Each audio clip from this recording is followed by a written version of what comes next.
नमस्कार, जय हिंद। स्वागत है आप सभी लोगों का रंजन एजुकेयर के हमारे इस चैनल पर। मैं छोटे लाल आपकी सेवा में। आइए आज हम लोग चर्चा करते हैं राष्ट्रमंडल। राष्ट्रमंडल, राष्ट्रकुल, जिसे कॉमनवेल्थ कहा जाता है।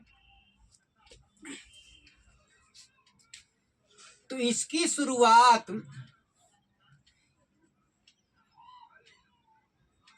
1897 से हुई। यह ऐसे खुशनसीब देशों का संगठन है जो कभी न कभी इंग्लैंड के द्वारा लतियाए गए थे। अब इंग्लैंड ने देखा कि 1897 की 1897 की जहां तक बात है, तो ब्रिटेन की दुनिया में तुति बोलती थी। तो नाम क्या दिया? British umpire. British umpire. बाद में इंपीरियल कॉन्फ्रेंस, ब्रिटिश कॉमनवेल्थ, और जब भारत सदस्य बना तो केवल राष्ट्रमंडल रह गया, कॉमनवेल्थ रह गया।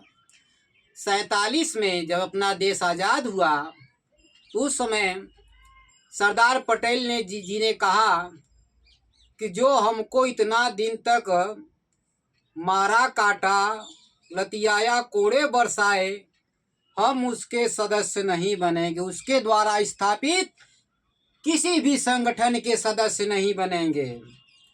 लेकिन धन्य हो नेहरू जी, उन्होंने कहा कि ना ना ना ना, शायद आधा अंग्रेजी खून जो है काम आ गया कि नहीं, सदस्य बनना चाहिए। हवाला दिया गया कि उसकी पॉलिसी का हमें ज्ञान रहेगा। 202 वर्ष तक पॉलिसी का ज्ञान नहीं था। तो भैया, तो भारत भी 1947 में राष्ट्रमंडल का सदस्य बन गया। अच्छा, अब इसमें क्या हवाला दिया गया इंग्लैंड के तरफ से, ब्रिटेन की तरफ से, कि हम दुनिया में मानवता, लोकतंत्र, डेमोक्रेसी और डेवलपमेंट, विकास चाहते हैं। पूरी दुनिया में मानवता को तार तार कर देने वाला इंग्लैंड मानवता की दुहाई देने लगा कि हम तो मानवता का विकास चाहते हैं। मानव एक समान का नारा दिया गया।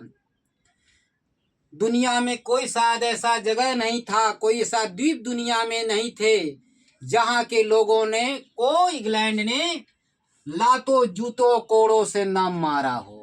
वो इंग्लैंड, क्योंकि सारे कमीने बड़े बुद्धिमान, यदि बुद्धिमान इतने न होते तो सबसे बड़ा उपनिवेश इन्हीं का था।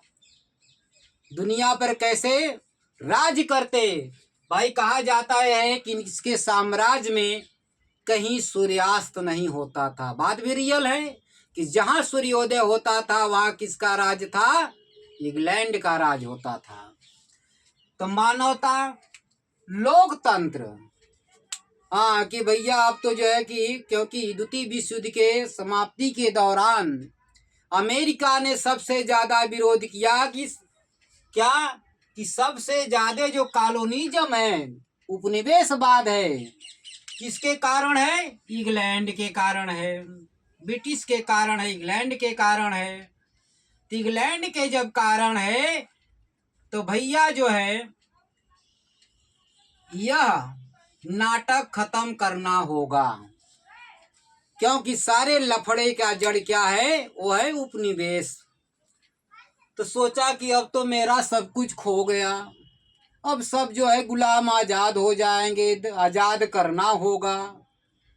तब जो है संगठन बनाया, ठीक, कि कम से कम एक गुलाम जब एक जगह हाजिर होंगे मेरे, तो देख कर ही हर्ष हो जाएगा दिल में कि कभी मैं इनको जूतों से मारता था।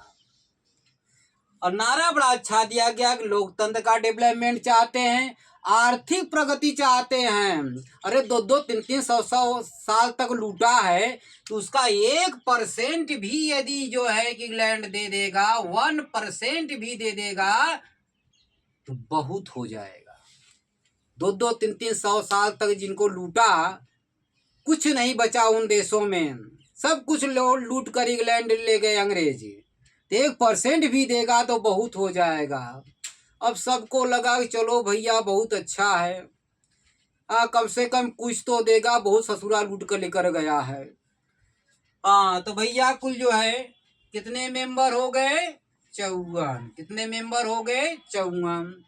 अरे इसको तो कोई जानता भी ना, लेकिन 1960 में क्या शुरू होता है? कॉमनवेल्थ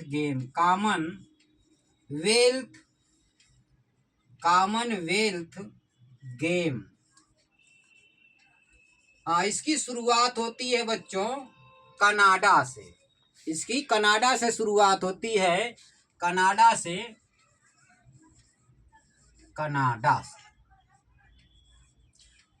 इसका एक जो है कि अपना मुख्यालय होता है, जो कहाँ है? लंदन में है। इंग्लैंड की राजधानी लंदन में है। और जो है राष्ट्रमंडल के जितने भी सदस्य हैं, एक दूसरे के देश में जो उनके प्रतिनिधि होंगे, जो उनके प्रतिनिधि रहते हैं, उनको कहा जाता है high commissioner. High commissioner, high commissioner, high commissioner, उच्चायुक्त, उच्चायुक्त। और शेष दूसरे देशों में रहेंगे जहां जो राष्ट्रमंडल के सदस्य नहीं है, वहां क्या कहा जाता है? राजदूत, एम्बेसडर।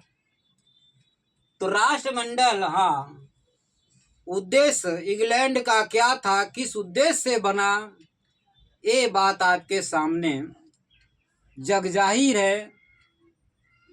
तीन ही शब्दों के साथ राष्ट्रमंडल संपन्न होता है। जय हिंद।